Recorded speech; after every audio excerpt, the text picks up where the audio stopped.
है और जाहिर सी बात है एक दौर में मायावती को भी जो मुस्लिम वोट बैंक था वो काफ़ी बड़े तादाद में मिलता था और चंद्रशेखर आज़ाद जिस तरीके से कई ऐसे मुद्दे हैं जहां पर विपक्ष जो है कहीं ना कहीं चुप रहती है, तो इसको देखते हुए कहीं ना कहीं चाहे वो कांग्रेस पार्टी हो, समाजवादी पार्टी हो, उनके मन में डर जरूर है कि शाह आजम खान का साथ रहा। 92 में जब पार्टी बनी 92-3 में, उस वक्त फाउंडर मेंबर में से आजम खान एक थे और आज भी समाजवादी पार्टी के साथ।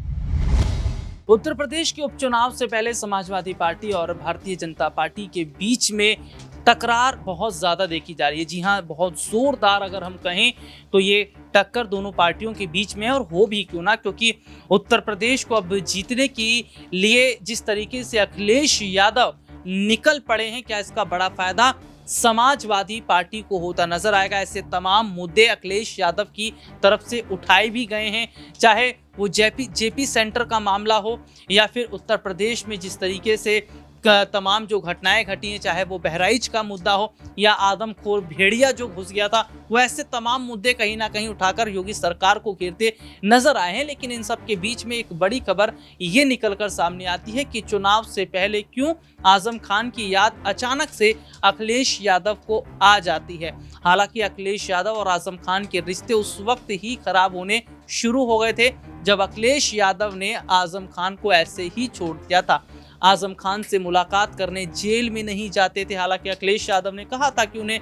जाने से रोका गया, लेकिन ये देखा गया कि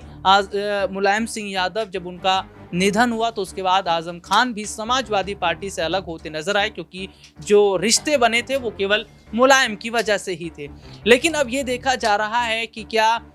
स्टार प्रचारक की सूची में अगर आजम खान का नाम शामिल किया गया है तो केवल मुसलमान वोट बैंक के लिए,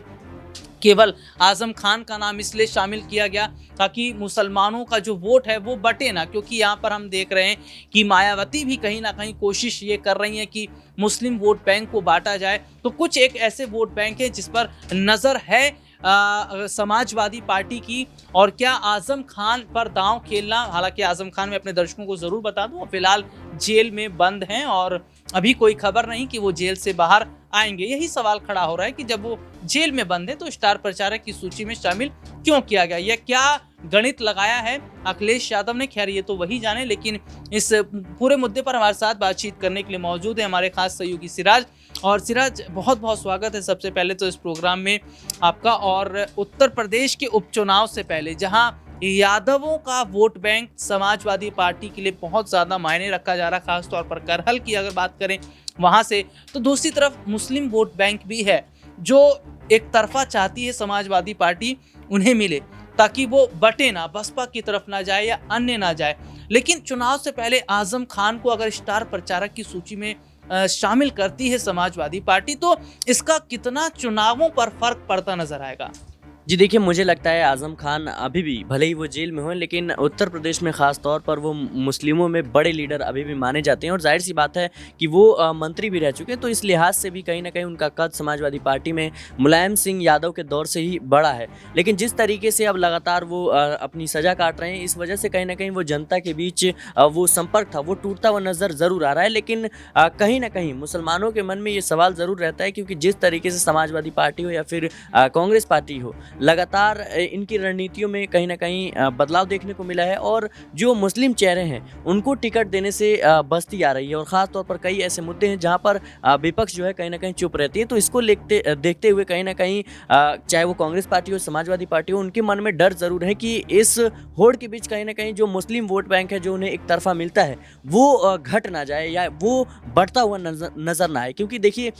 अखिलेश यादव अगर सत्ता में आने की सोच रहे हैं तो सिर्फ वो यादव वोट बैंक के जरिए नहीं आ सकते हैं। जाहिर सी बात है वो इस बात को बखूबी समझते हैं कि उन्हें Muslim vote bank, Yadav vote bank, इसके अलावा दलित जो वोट बैंक है वो भी चाहिए होगा। तो जाहिर सी बात है कि कह सकते हैं कि तमाम जाति धर्म के लोगों को मिलाकर एक कह सकते हैं समाज बनता है। और जाहिर सी बात है अगर आपको अपनी पहचान बनानी है तो सबको साथ लेकर चलना होगा, जिसके तर्ज पर कहीं ना कहीं उन्होंने पीडीए का नारा ज़रूर दिया। लेकिन आज़म खान को स्टार प्रचारकों की लिस्ट में कह सकते हैं शामिल करना, ये अखिलेश यादव की तरफ से एक संदेश है मुसलमानों को कि जाहिर सी बात है कि अभी भी हम मुस्लिम लीडरशिप को लेकर के चिंतित हैं और हम कहीं ना कहीं मुसलमानों को अपने साथ लेकर चल रहे हैं। लेकिन लोकसभा चुनाव के दौरान जिस तरीके से टिकट बंटवारे को लेकर के कई ऐसे बड़े चेहरे थे जिनको कहीं ना कहीं टिकट देने से अखिलेश यादव बचते आए थे, कहीं ना कहीं उसको लेकर लगातार सवाल उठ रहे थे। मेरा एक सवाल आपसे रहा है, ये भी है कि आज़म खान की इतनी चिंता अखिलेश यादव को है, लेकिन कभी अखिलेश यादव आज़म खान से मुलाकात करने उतने स्तर पर नहीं गए जितना जाना चाहिए था। आज़म खान का परिवार बीच में आर्थिक स्थिति का जो सामना कर रहा है, आर्थिक तंगी का जो सामना कर रहा है, पैसों की बहुत ज़्यादा ज़रूरत थी, उस वक्त अखिलेश यादव सामने नहीं आए। लेकिन अब चुनाव सामने हैं, चुनाव हैं, तो ऐसे समय में आपने स्टार प्रचारक की सूची में आज़म खान को वहाँ पर लाकर रख दिया है, इसको आप कैसे देख रहे हैं? जी बिल्कुल, ये मुझे लगता है काफ़ी महत्वपूर्ण सवाल आपने पूछा है। ज़ाहिर सी बात है कि जिस तरीके से आज़म खान के प्रति अखिलेश यादव का रुख रहा है, वो कई सवाल खड़े करता है, क्योंकि आज़म खान कोई छोटे चेहरा नहीं रहे हैं। ज़ाहिर सी बात है उनका कद समाजवादी पार्टी में बड़ा रहा है, और इस लिहाज से भी माना यही जाता है कि अखिलेश यादव आखिर क्यों आज़म खान को लेकर के कहीं ना कहीं चिंतित नहीं है, या उनको लेकर के कुछ बड़ा फैसला क्यों नहीं लेते हैं। ज़ाहिर सी बात है, लेकिन मुझे लगता है कि लोकसभा चुनाव के बाद से या लोकसभा चुनाव के दौर से ही अखिलेश यादव की जो रणनीति है उसको लेकर सवाल इसलिए भी उठ रहे हैं, क्योंकि देखिए अखिलेश यादव चिंता में है इसलिए क्योंकि उधर मायावती जो है चुनाव लड़ रही हैं, चंद्रशेखर आज़ाद भी चुनाव लड़ रहे हैं। तो ये वो पार्टियां हैं जिनको मुस्लिम वोट बैंक ज़रूर मिलता है, और जाहिर सी बात है एक दौर में मायावती को भी जो मुस्लिम वोट बैंक था वो काफ़ी बड़े तादाद में मिलता था। और चंद्रशेखर आज़ाद जिस तरीके से उत्तर प्रदेश में ही नहीं बल्कि तमाम और भी राज्यों में जिस तरीके से दलितों और मुसलमानों की बातें करते हैं, और जिस तरीके से तमाम जो लोग हैं उनके रहनुमा बनने की कोशिश करते हैं, तो इससे अखिलेश यादव कहीं ना कहीं चिंतित हैं कि आने वाले भविष्य में चंद्रशेखर आज़ाद अखिलेश यादव के लिए चुनौती बन सकते हैं। और अगर इस चुनौती को कहीं ना कहीं निपटाना है तो फिर जो मुस्लिम वोट बैंक है वो हमारे कह सकते हैं खेमे से नहीं बटना चाहिए। और कहीं ना कहीं देखा जाए तो असदुद्दीन अवैसी भी जाहिर सी बात है मुस्लिमों के बीच एक उभरता हुआ कह सकते हैं कि बड़े नेता के तौर पर ज़रूर उभर रहे हैं। तो ये तमाम जो डर हैं वो कहीं ना कहीं अखिलेश यादव को आज़म खान की तरफ खींचते हुए नजर आ रहे हैं। जी, और देखिए ये वाकई ये देखा जा रहा है कि क्या मुस्लिमों का जो वोट बैंक है वो छिटक ना जाए, वो निकल ना जाए, क्या इस वजह से आज़म खान को याद कर रहे हैं अखिलेश यादव। और देखिए इसमें सबसे एक बड़ी और दिलचस्प बात ये भी बन जाती है कि क्या जो स्थिति इस वक्त समाजवादी पार्टी की है, क्या ये कहा जाए तो गलत नहीं होगा कि अखिलेश यादव ने उत्तर प्रदेश के उपचुनाव से पहले भांप लिया कि शायद मुसलमान वोट बैंक बट रहा है, मुसलमान वोट बैंक जा रहा है, और अगर आज़म खान को शामिल नहीं किया गया तो नुकसान इसका होता नजर आएगा। तो जो रणनीति आखिरी समय में अपनाई आज़म खान को लेकर, क्या इसका बड़ा फायदा मिल पाएगा जो है अखिलेश यादव को। सर हमारे साथ इस वक्त मौजूद हैं। सर मुस्लिम वोट बैंक की अगर बात करें तो बटने की उम्मीद इसलिए है क्योंकि मायावती भी मैदान में है, और मायावती भी इस बात को समझ रही हैं कि अगर बसपा का जनाधार बचाना है, पार्टी को बचाना है,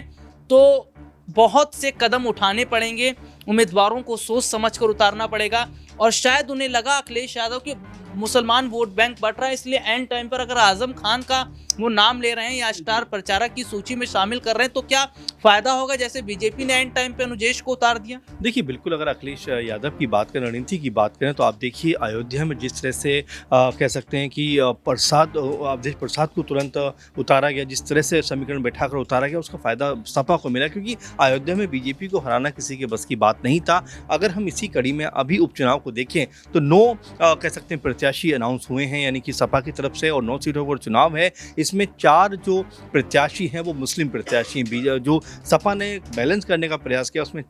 5 सीट कह सकते हैं तमाम जो उन्होंने अपना पीडीए का नारा दिया उसके तहत बनाए हैं, और 4 उनमें से मुस्लिम समुदाय के लोगों को टिकट दिया, यानी कि बताना चाहते हैं कि मुस्लिमों के साथ में वो हमेशा से खड़े हुए हैं, खड़े रहेंगे। आप देखिए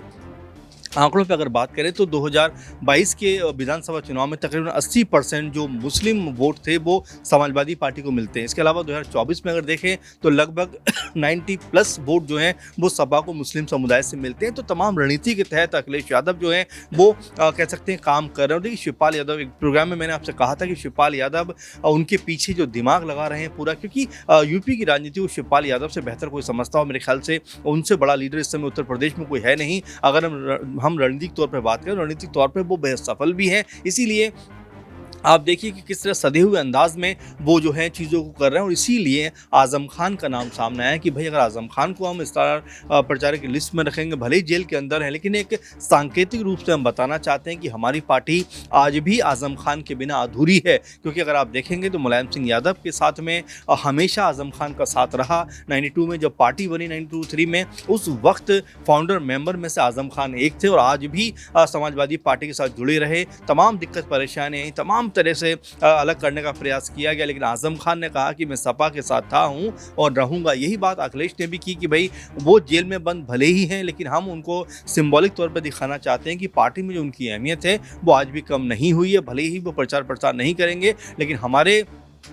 पार्टी में जो उनकी कह सकते हैं इज्जत है, सम्मान है, वो हमेशा बना रहेगा। और एक मैसेज भी दिया मुस्लिमों को कि हमारे पार्टी में आज़म खान से जो जिस तरह से उन्होंने हमारी पार्टी के लिए किया है, हम उनका जो योगदान है उसको भुलाएंगे नहीं। और इसी नाते उन्होंने 4 टिकट भी मुस्लिमों को दिए, यानी कि एक तरीके से पीडीए का नारा जो अखिलेश यादव दे रहे हैं वो कहीं ना कहीं सार्थक करते हुए भी नजर आ रहे हैं। जी, बहुत बहुत शुक्रिया सर आपका। और देखिए सर ने ये बताया कि बसपा की तरफ से मुस्लिम कितने कैंडिडेट उतारे गए हैं और समाजवादी पार्टी ने किस तरीके से मुस्लिमों पर बड़ा दांव खेला, लेकिन ये एक सबसे बड़ा सवाल रहेगा कि आज़म खान पर दांव खेलना क्या वाकई समाजवादी पार्टी के लिए सही साबित रहेगा या वोट बैंक बढ़ता नजर आएगा। इस मुद्दे पर आपकी क्या राय है, कमेंट करके जरूर बताएं। फिलहाल आज के इस प्रोग्राम में इतना ही, आपसे फिर दोबारा मुलाकात होगी, तब तक के लिए इजाजत दीजिए, नमस्कार।